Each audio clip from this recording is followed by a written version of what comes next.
We've got enough feeder cable coming up to this area, but we've still got to get our poles and distribution cables in place.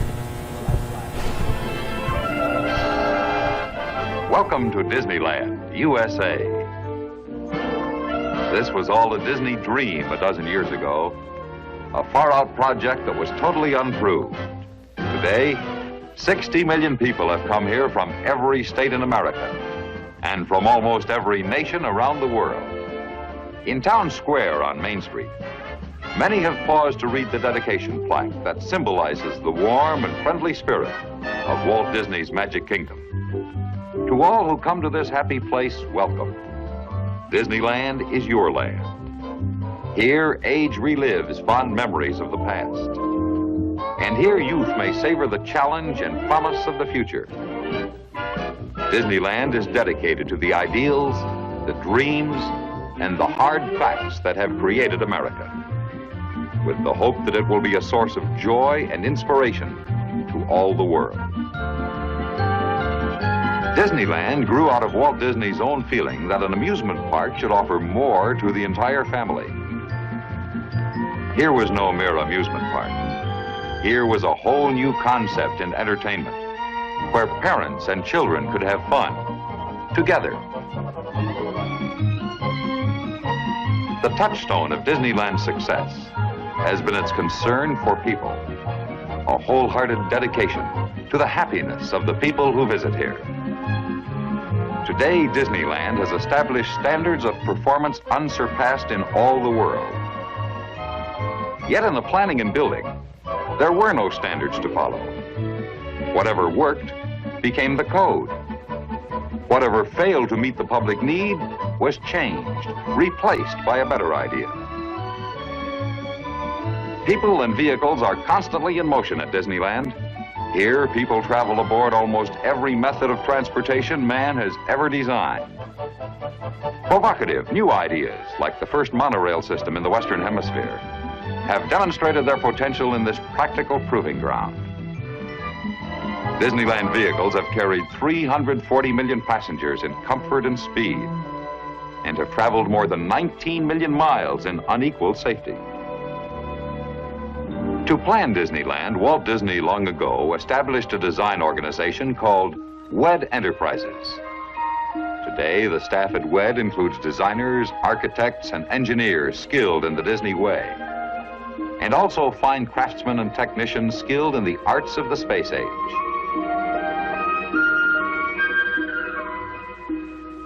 What WED does is called Imagineering, the blending of creative imagination with technical know-how. The talents of WED have gone to work outside Disneyland, too. At the New York World's Fair, 4 of the most popular attractions were Disney shows and corporate exhibits that skillfully welcomed and entertained more than 150,000 people every day.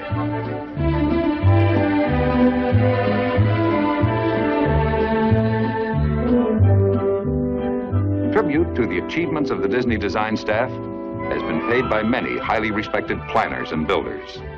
Among them, James W. Rouse, developer of the new town of Columbia. In his keynote speech before the 1963 Urban Design Conference at Harvard University, Mr. Rouse said in part, quote, "I hold a view that may be somewhat shocking to an audience as sophisticated as this, that the greatest piece of urban design in the United States today is Disneyland. If you think about Disneyland and think of its performance in relation to its purpose, its meaning to people, more than that, its meaning to the process of development, you will find it the outstanding piece of urban design in the United States. It took an area of activity, the amusement park, and lifted it to a standard so high in its performance, in its respect for people, in its functioning for people, that it really has become a brand new thing. It fulfills all the functions it set out to accomplish, unself-consciously, usefully, and profitably to its owners and developers. I find more to learn in the standards that have been set and in the goals that have been achieved in the development of Disneyland than in any other single piece of physical development in the country." End quote. Yesterday, Disneyland, and the New York World's Fair. Tomorrow, a project so vast, it has already been called a whole new Disney World. And now, here is Walt Disney. Welcome to a little bit of Florida here in California. This is where the early planning is taking place for our so-called Disney World project. Now, the purpose of this film is to bring you up to date about some of the plans for Disney World. But before I go into any of the details, I want to say just a word about the site of our Florida project. As you can see on this map, we have a perfect location in Florida, almost in the very center of the state. In fact, we selected this site because it's so easy for tourists and Florida residents to get here by automobile. Now, in larger scale on this map, our Florida land is located partly in Orange County and Osceola County, between the cities of Orlando and Kissimmee. And the important thing is that the Disney World is located just a few miles from the crossing point of Interstate 4 and Sunshine State Parkway, Florida's major highways carrying motors east and west and north and south to the center of the state. The sketches and plans you will see today are simply a starting point, our first overall thinking about Disney World. Everything in this room may change time and time again as we move ahead. But the basic philosophy of what we're planning for Disney World is going to remain very much as it is right now.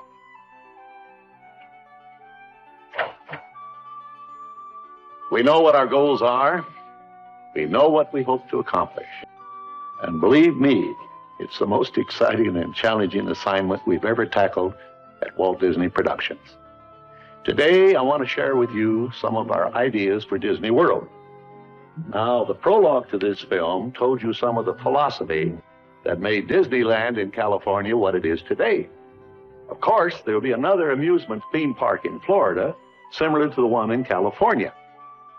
We're now developing a master plan that encompasses the theme park and all the facilities around it that will serve the tourists. Hotels, motels, and a variety of recreation activities. In fact, just this little area alone is 5 times the size of Disneyland in California.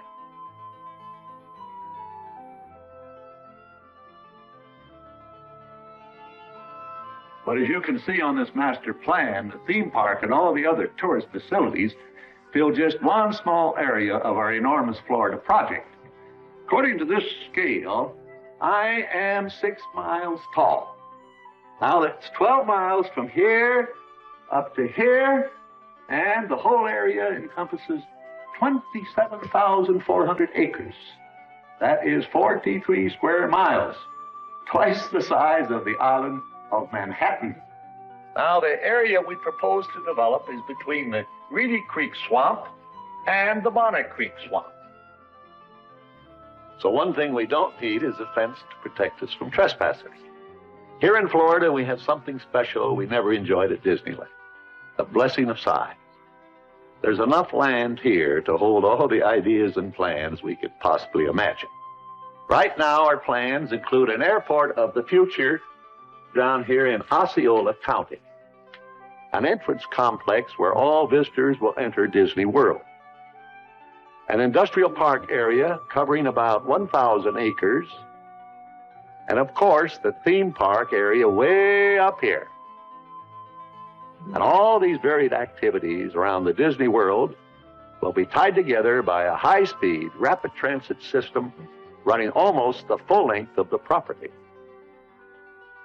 But the most exciting, by far the most important part of our Florida project, in fact, the heart of everything we'll be doing in Disney World, will be our experimental prototype city of tomorrow.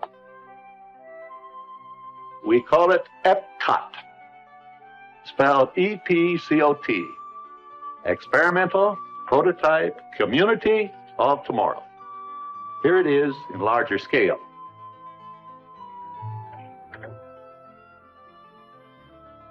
EPCOT will take its cue from the new ideas and new technologies that are now emerging from the creative centers of American industry. It will be a community of tomorrow that will never be completed, but will always be introducing and testing and demonstrating new materials and new systems. And EPCOT will always be a showcase to the world for the ingenuity and imagination of American free enterprise. I don't believe there's a challenge anywhere in the world that's more important to people everywhere than finding solutions to the problems of our cities. But where do we begin? How do we start answering this great challenge? Well, we're convinced we must start with the public need. And the need is not just for curing the old ills of old cities. We think the need is for starting from scratch on virgin land and building a special kind of new community. So that's what EPCOT is, an experimental prototype community that will always be in a state of becoming. It will never cease to be a living blueprint of the future, where people actually live a life they can't find anywhere else in the world. Everything in EPCOT will be dedicated to the happiness of the people who will live, work, and play here, and those who come here from all around the world to visit our living showcase. We don't presume to know all the answers. In fact, we're counting on the cooperation of American industry to provide their very best thinking during the planning and the creation of our experimental prototype community of tomorrow. And most important of all, when EPCOT has become a reality and we find the need for technologies that don't even exist today, it's our hope that EPCOT will stimulate American industry to develop new solutions that will meet the needs of people expressed right here in this experimental community. Well, that's our basic philosophy for EPCOT. By now, I'm sure you're wondering how people will actually live and work and move around in our community of tomorrow. So in the next few minutes, we'll go into detail about some of our preliminary sketches and layout. Remember though, as I said earlier, this is just the beginning, and with that thought in mind, let's have a look. No city of today will serve as the guide for the city of tomorrow. EPCOT will be a planned environment, demonstrating to the world what American communities can accomplish through proper control of planning and design. EPCOT begins with an idea new among cities built since the birth of the automobile. We call it the radial plan. Picture a wheel. Like the spokes of the wheel, the city fans out along a series of radials from a bustling hub at the center of EPCOT.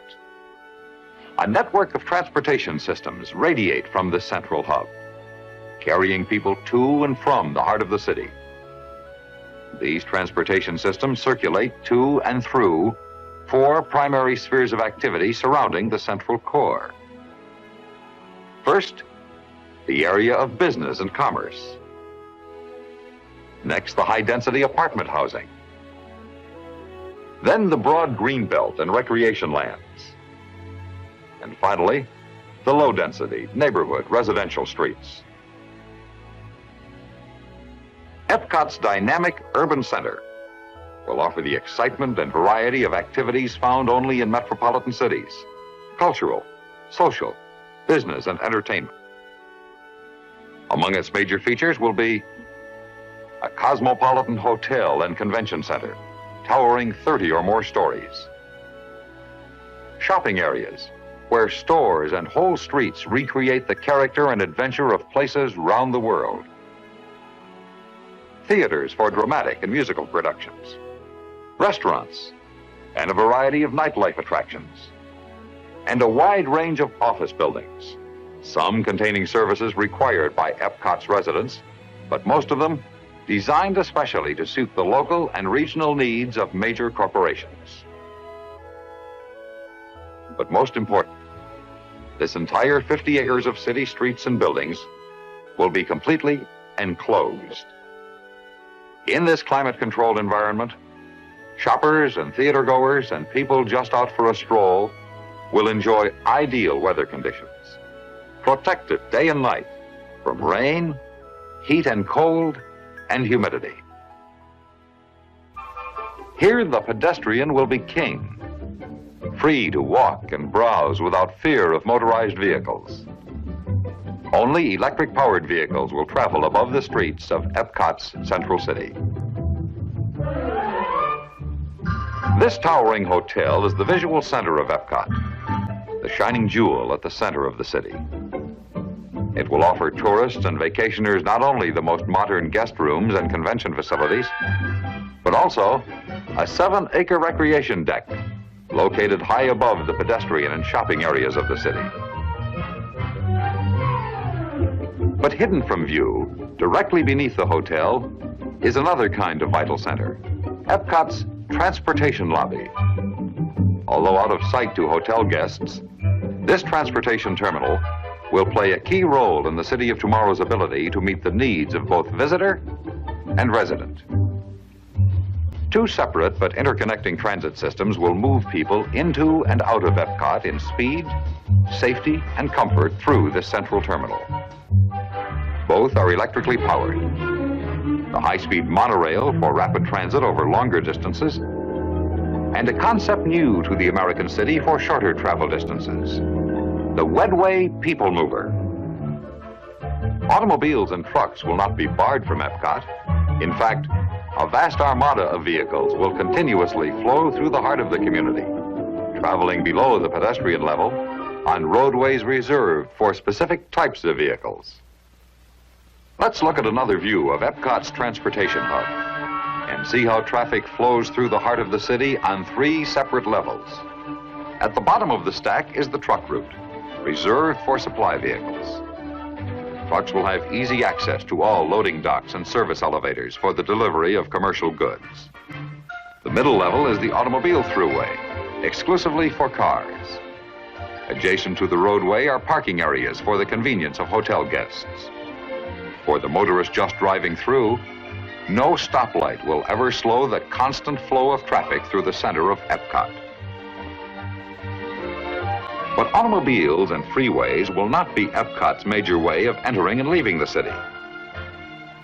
The transportation heartbeat of EPCOT will be the 2 electric-powered systems, monorail and Wedway, that radiate to and from the transportation lobby. And the key system in this coordinated network will be the Wedway People Mover. The first People Mover installation is already in daily operation at Disneyland. On peak days, it carries nearly 40,000 passengers.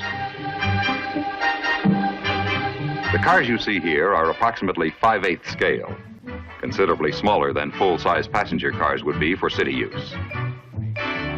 EPCOT's People Mover is a silent, all-electric system that never stops running.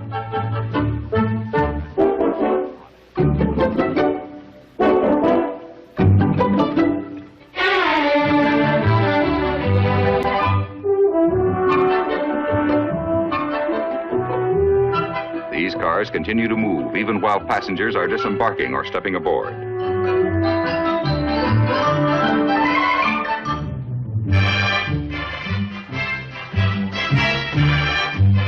Power is supplied from a series of motors embedded in the track, completely independent of the cars. No single car can ever break down and cause a rush hour traffic jam in EPCOT. Because the cars run continuously, there will be no waiting in stations for a Wedway People Mover. The next car is always ready.